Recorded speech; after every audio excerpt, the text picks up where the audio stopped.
தமிழக பாரம்பரிய விளையாட்டான ஜல்லிக்கட்டு நடத்த அம்மா வழியில் நடக்கும் தமிழக அரசு மேற்கொண்ட முயற்சியால் கிடைத்த வெற்றி இளைஞர்களுக்கும் பொதுமக்களுக்குமே சேரும் என்றும் இதற்காக கழக பொதுச் செயலாளர் சின்னம்மாவும் முதலமைச்சரும் அவர்களுக்கு நன்றி தெரிவித்துள்ளதாகவும் அமைச்சர் திரு எஸ் பி வேலுமணி தெரிவித்துள்ளார்.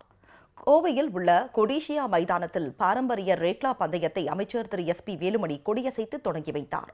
கொடிஷியா மைதானம் தொடங்கி அவினாசி சாலை வரை இந்த பந்தயம் நடத்தப்பட்டது. இதில் காளைகள் பூட்டப்பட்ட ரேக்லா வண்டிகளை இளைஞர்கள் ஆக்ரோஷத்துடன் செலுத்தி பார்வையாளர்களின் பாராட்டை பெற்றனர். முன்னதாக பேசிய அமைச்சர் திரு எஸ் பி வேலுமணி தமிழக அரசுக்கு கிடைத்த வெற்றி இளைஞர்களையும் பொதுமக்களையுமே சேரும் என்று குறிப்பிட்டார். மாண்புமிகு அம்மாவுடைய அரசு இன்றைக்கு தொடர்ந்து ஜல்லிக்கட்டுக்காக போராடி இன்றைக்கு நம்முடைய